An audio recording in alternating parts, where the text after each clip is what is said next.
whatever range that you would apply to the button also applied under the gun. Are you bored? It's like well constructed. I'm bored, and I don't even exist. Studying poker does not have to be so tedious. Through simple and entertaining whiteboard animation, we can teach you the ins and outs of becoming a profitable player. And whether it's poker, fitness, or fighting a bear, knowing where to begin can be overwhelming. You need guidance. You need a trainer. Quick Studies is broken down into 6 courses, each building upon the last so that the concepts are clear, consistent, and accessible. Why suffer through the noise of a million different sources when you could stick to a streamlined path and level up at your own pace? And you know what the best part is? It's free.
I've definitely been very active, so it's nice to get this hand on the button. It's going to be a spot where I'm definitely going to be putting in the 3-bet because it can be perceived that I could be pretty light here when I have a high value hand like this. Definitely want to put some money into the pot. So, Mr. Conrad, we're going to make it 100.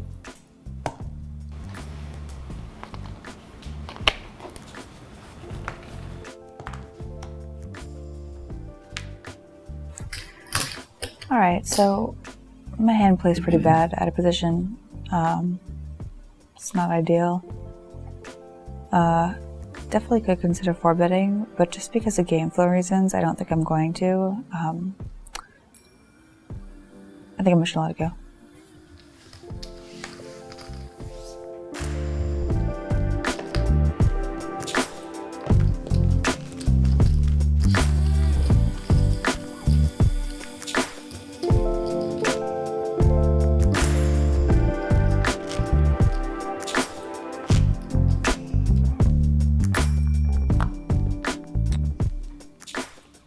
Made this mistake earlier, opening this under the gun, where we won't make the same mistake now.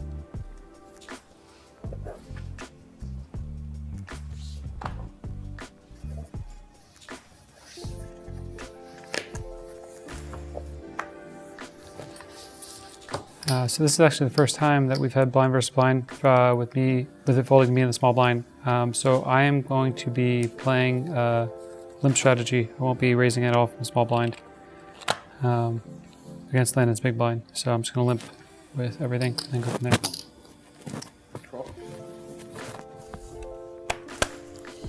there. This deep with this hand, just going to check.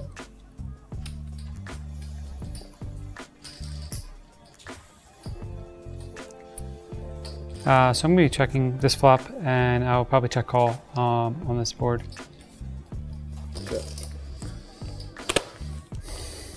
Okay, so we have a hand that has not that much showdown, but we turn very well, turning a bunch of gutters, turning an overcard to the board at the pair, turning a 4, which is going to probably beat most of his hands that do check call. We're just going to bet small here for 1 big blind and expect him to fold a good bit, and if we get checkers, we just fold very easy. 10. So he's obviously going to have some of these really crappy hands here, like 9 deuce and 7 deuce, and some 7x, 9x. With 2 overcards, I think I just have an easy call, and then I can turn some straight draws that I can play aggressively if I want to.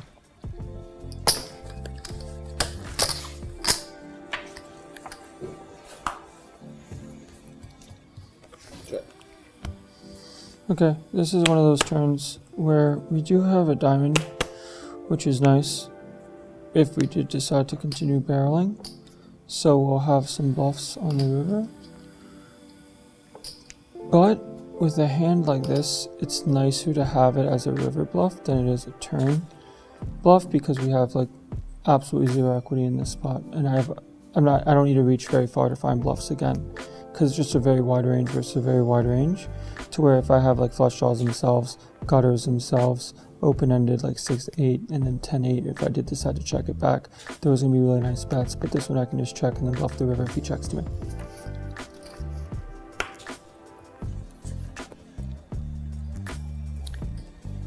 When he checks back turn here, I expect him to have some sort of showdown type hand, like a deuce X hand or some 9X hands. I think he would probably just continue bluffing with his straight draw hands, which leaves me in a spot where I don't think I am going to bluff this hand. And I think I'm just going to check and probably lose to a 2X hand. I think that he would just follow through on the turn with his bluff, so I'm going to go ahead and check. Well, rivering a pair, we're going to go for value and try to get value from ace high. Having a 10 is really nice because it's less likely that he has a bluff himself and has a showdown value hand, maybe like a deuce, like a suited wheel, and then maybe some ace high hands that got sticky on the flop, as they should, versus a one big blind bet. So there is 10, there's 40 in the pot, so I'm going to go for a 2/3 size, or 3/4, so we'll just go 30, and expect to call by ace high a good bit.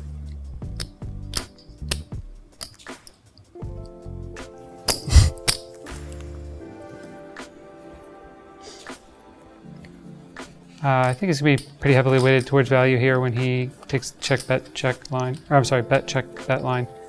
I guess occasionally he can have some of his worst hands that can give up on turns, like some 5-6 hands, I guess. That would be his bluffs, but I can't really call with queen eye. So.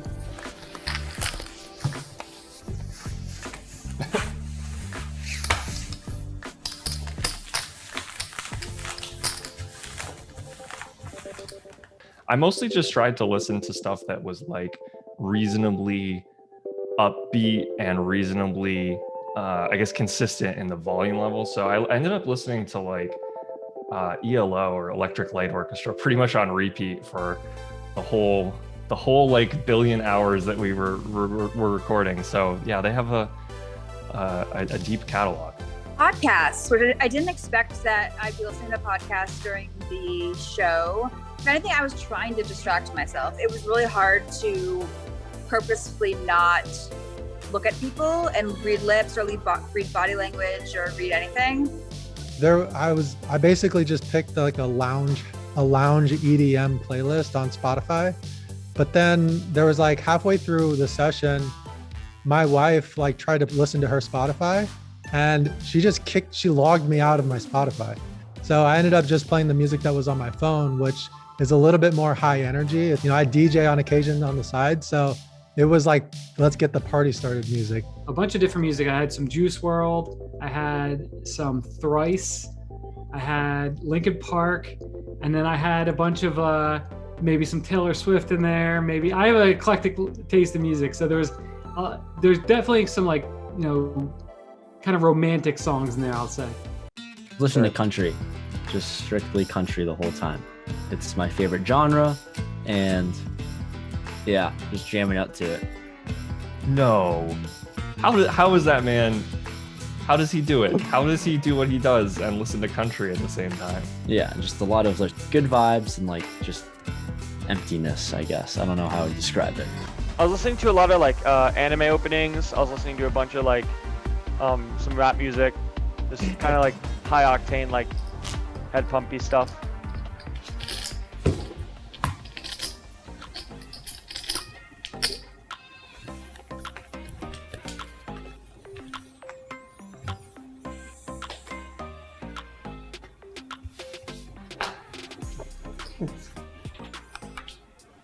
All right, gonna be opening up this hand. Still gonna be sticking with my standard sizing and going over there.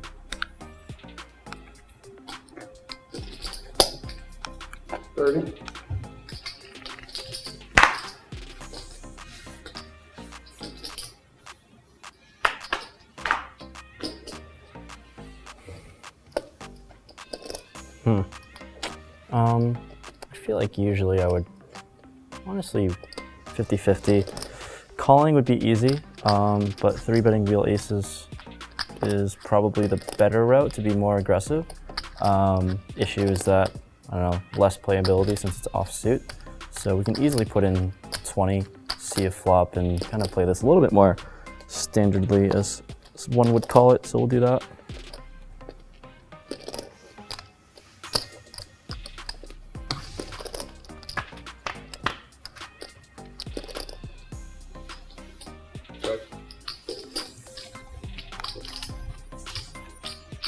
All right, so on this board, I'm not gonna be c-betting 100% of range or really anywhere close. So hands like second pair can be good checkbacks, but I think that with the nut kicker, I get called by so many worse second pair. There's also more straight draws available than if I had like 9-8, 10-8, Jack-8 kind of holding where I block some of the straight draws. So with this hand, I am going to start going for some value, a little bit over half pot, I think.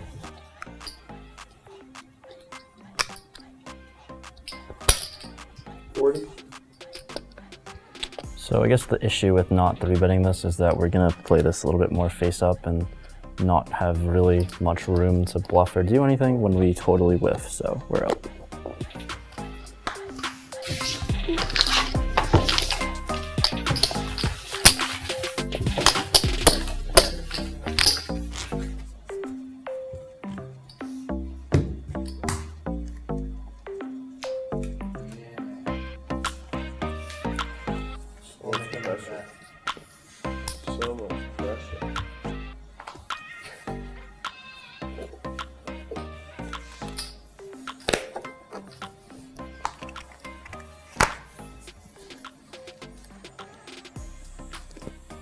I have an easy open here. Cut off. 30.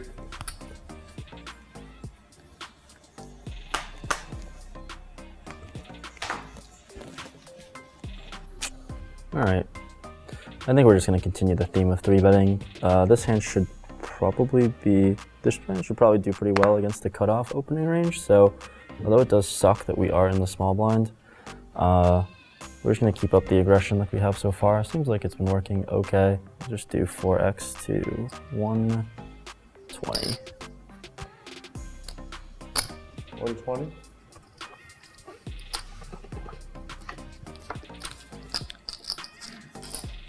I can go a couple different ways here. I can either flat or 4-bet. I'm going to mix in a 4-bet here just because I feel like it's getting towards the end of the night and let's get spicy. 325. And this is the issue that I don't run into when I play my normal 1-3-2-5s, but we run into it here.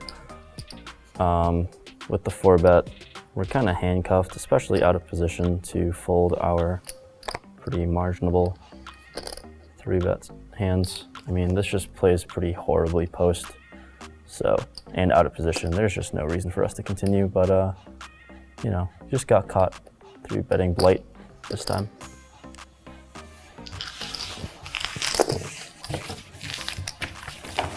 I think it's important for people to understand that we're not looking at each other's mouths, because I see that's in the comments a lot. You know, we're not trying to lip read, or we're not doing anything. But what I do, even when a lot of times when I am playing live, I am just looking at everyone's hands. And so when I'm skating around the table and looking at the chips and people's hands. So that's what I was doing during the session. And when you've played for such a long period of time and you have that intuition, you can just kind of get a sense for what is happening and how you feel things are going to play out.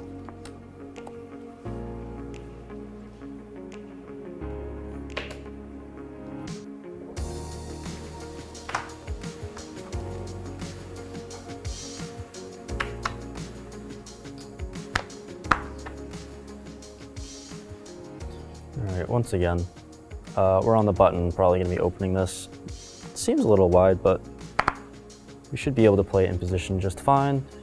Once again, I'm expecting a 3-bet, and then we'll cross that road when we get there. 30.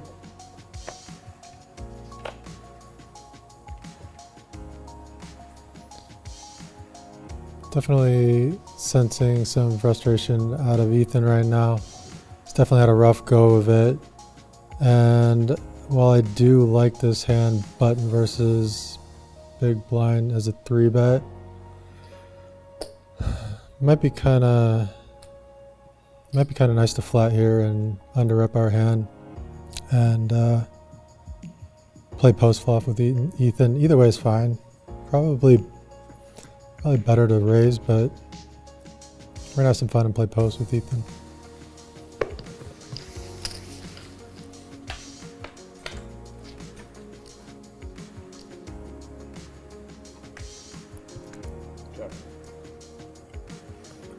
Seeing a lot of paired boards, and queen high here, I feel like sometimes, I don't really know if Johnny's going to be 3-betting. I'm just going to assume Johnny's going to be 3-betting a lot of ace X's when it's big blind versus button, so I feel like effectively sometimes I can serve this queen high holding just like ace high and play it almost exactly like ace high, I guess, and see how it goes. Kind of making this up as I go, but we're gonna once again experiment and bet a pretty small bet on the flop here. Just kind of put pressure on hands worse than mine to maybe make a call or just see what happens. So what? There's 60. 15 again works. Let's see what happens.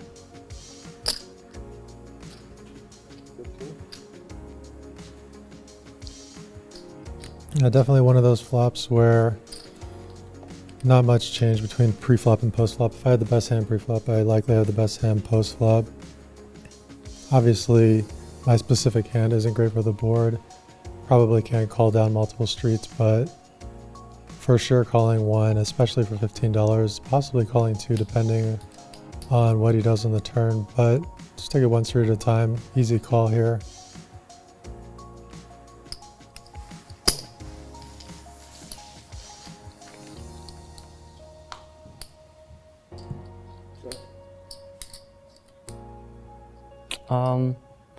I think when he calls this, I feel like now we're just trying to figure out if queen high has enough showdown to check back or bluff at this and continue barreling on the turn.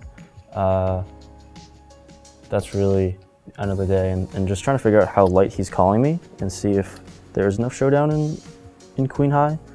I think that's what we're gonna do and just check back. I've realized I don't really do much checking when I'm in position, so this seems like a good time to mix in a check and see what happens on the river.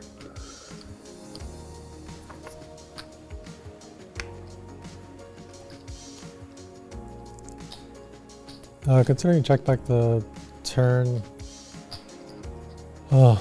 it's toss up whether or not I have the best hand here. I don't want to lead the river though. I think that he's definitely not in the mood to fold a hand that's better than mine, and my hand has just enough showdown value that I can check and expect him to check back a reasonable amount of time, and we can actually win this pot.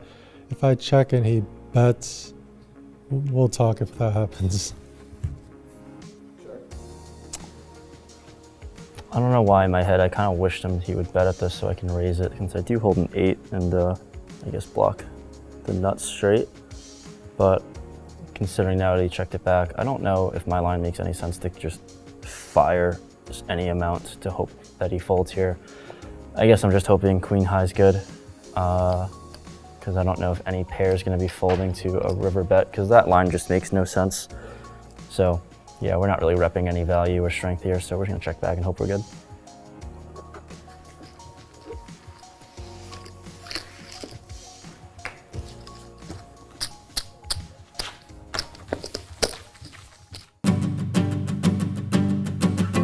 Once live does reopen, I think we may see a larger gap than we have ever seen in the past between pros and amateurs. And we have 5 people in a lineup who regularly play 50, 100 or larger. I think this is one of the only spots in poker you can profitably cold call some 3-bets. Yeah, this is pretty new. I haven't really seen Jeremiah do this, and we've played a lot together. Does Landon ever put in money as a bluff? No. Okay, got it, thank you. We're gonna get to see them have their feet put to the fire, right? And we don't necessarily know or can't anticipate how you react when you don't have an answer. Again, we're in a spot where we are quite high up, but it's also super weird for Jeremiah to have a bluff here. I like how Landon throws his money into the pot. Like, he thinks that I have such the utmost respect to him that I'm not going to raise his ass. And he thinks I'm a fucking psychopath. Like, this is a very clear jam versus anyone, and especially versus Matt. Oh, I must be winning.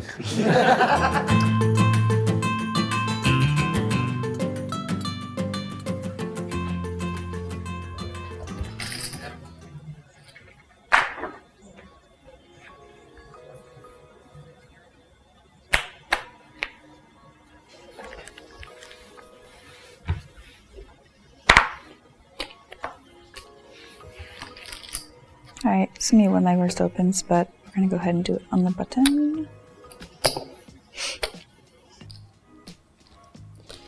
Oh, definitely another hand on the border. I've been fairly active against Marley.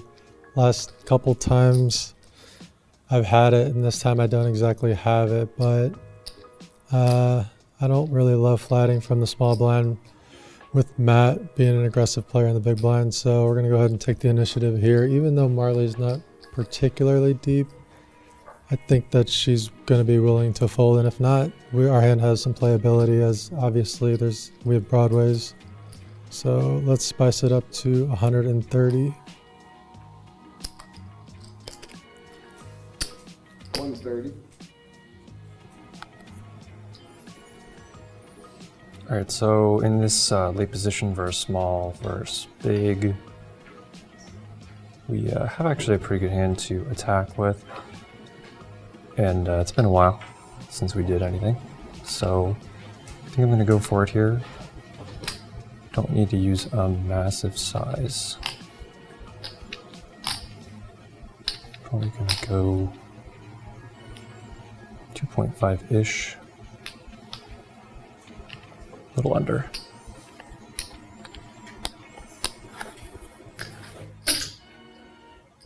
Three and a quarter.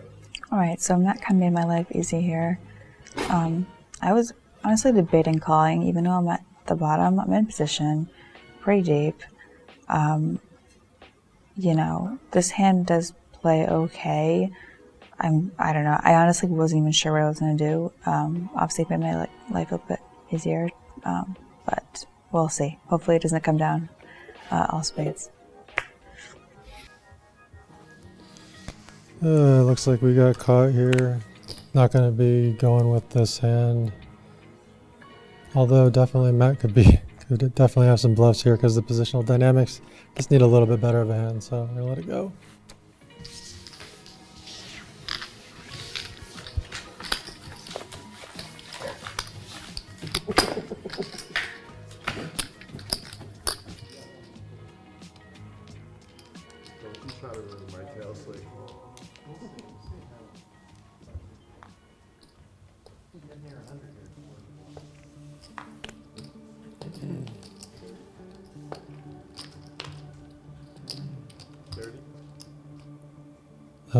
Definitely another hand that I want to play. I have yet to flat the button, and this could be a decent spot for it, but I'm going to continue with the theme of 3-betting. I've been doing it enough, and my hand is suited. We obviously have ace high, so going to continue with it and 3-bet it up to 100. 100.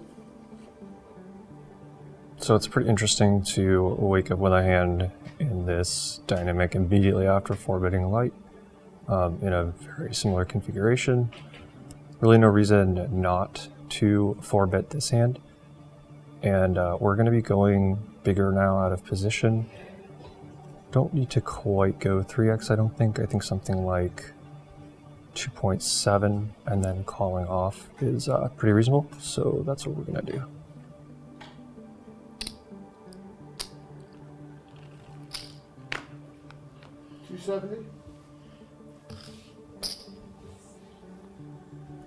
Is it Groundhog Day? The same thing keeps happening over and over again. I literally don't know what's going on. I was actually going to call just because, you know, I'm getting a little curious. But now I'll fold.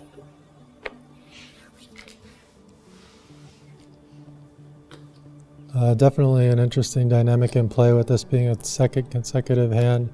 Also him using a fairly small sizing here. Giving me a very attractive price on the button with the suited ace. 200 big blinds deep. Just can't really find a fold here, but I'm definitely going to have to be very careful post-flop navigating even ace-high boards. So we'll toss it in and see if we can figure it out post.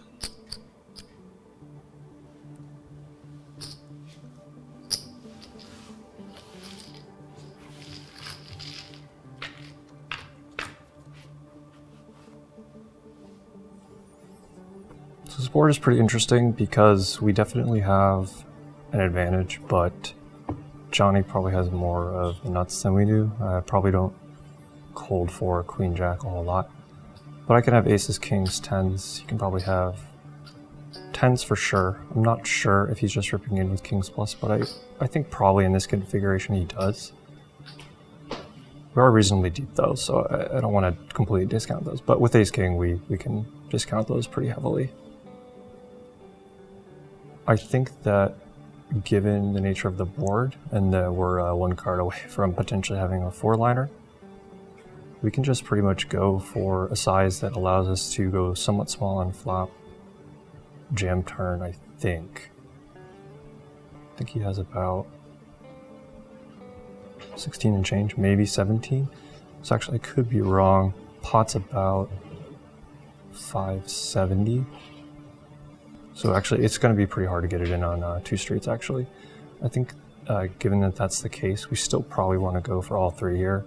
And probably start off with around 30% sizing to size up turn and river, assuming that they're not terrible cards.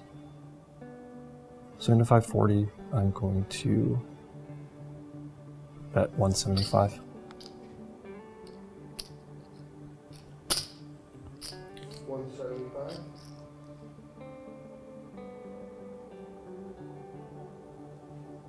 He bets 175 into almost $600. Obviously we have a call here, but it's unfortunate that he does hold an advantage of it over us with the range. We can, it's going to be tough for us to call down, but given the fact that this is a 4-bet pot, obviously he has ace-king, he has aces, he has kings, he has tens. I can have some queen jacks here. He obviously doesn't have as many of those. I don't think that he can just bomb with impunity here because I definitely have some slow plays pre-flop. So I expect him to be fairly straight up with this one in a 4-bet pot.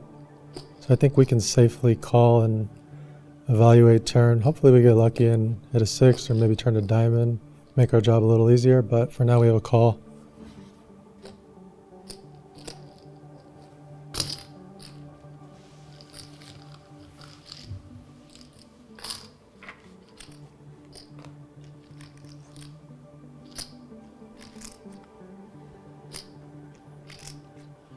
So this is one of those cards that obviously changes, it doesn't change the nuts per se, but it makes the nuts a lot easier to have.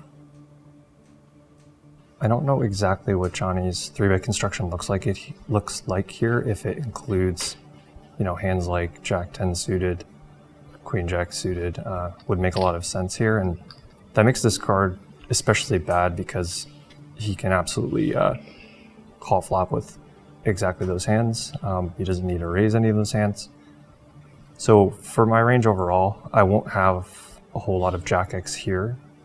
I could maybe have Ace Jack suited, King Jack suited at some frequency, but besides that, I don't have Broadway a whole lot. So this is a pretty bad card, and one I probably am just forced to check and not really get 3 streets of value on this hand, even when I'm ahead. He also has Ace Jack in range.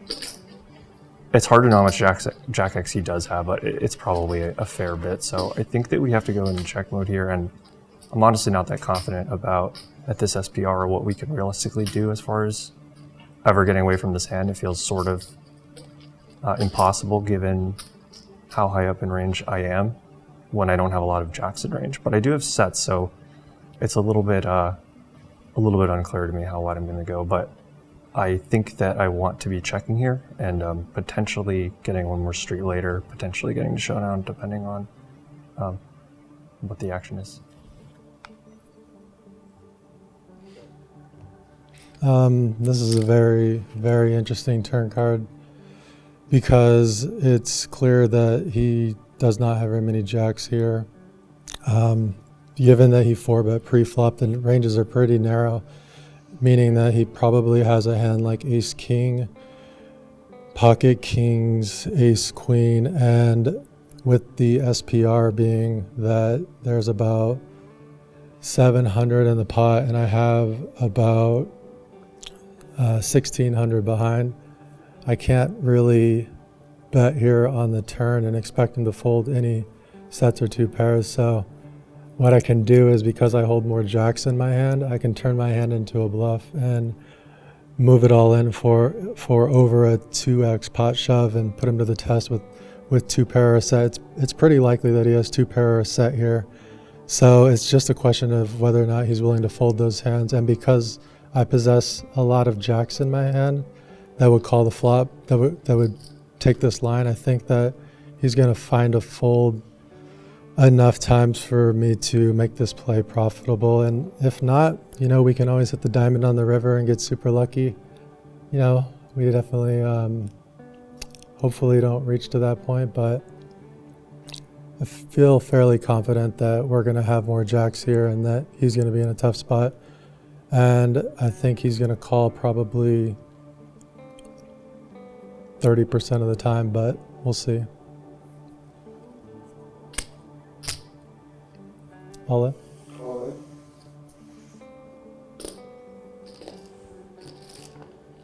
Okay, so I mean, this isn't shocking to see him press this. Can I get a count on that, please? I mean, for all the reasons I said before, he should have a lot more jack X in range. Like 11, a hair under 12. 1685. Oh, 1685. All right, so there's about 920 in the pot or something like that. So this is like a little under 2x pot. My initial gut reaction is that he's just trying to really attack what is a pretty strong range of mine with his jack X for value. When I try to put him on a range here that includes bluffs, it's pretty challenging. I think that most of his hands in range that I beat would not pick this size for value. Hands like ace queen should want to navigate to showdown as well. Hands like ace 10, if he ever has like queen 10, king 10 suited, those types of hands. Those hands don't really want to do this, so I don't think we're beating value against this sizing. It's pretty polarized to a jack or nothing. And when I think about what his nothing hands are, I definitely am kind of struggling because he has a few hands in range that are 3-bets pre, can call a 4-bet that are like suited connectors, but when the board is ace king 10 rainbow, I don't think any of those types of holdings really peel here.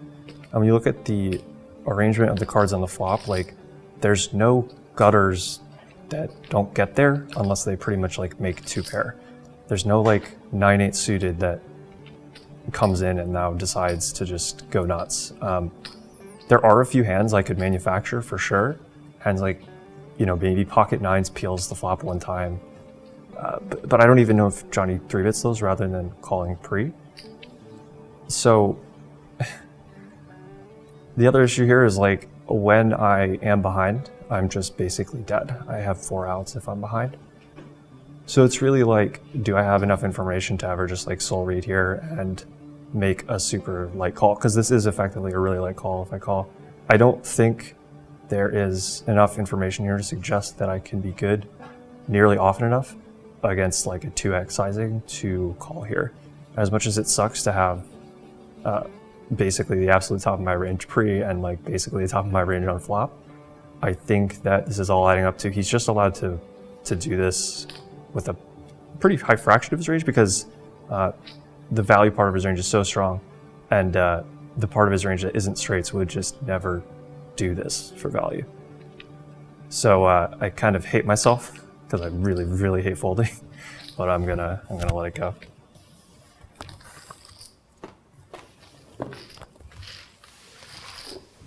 Oh. Was that diamonds too? By the way, I have a jack.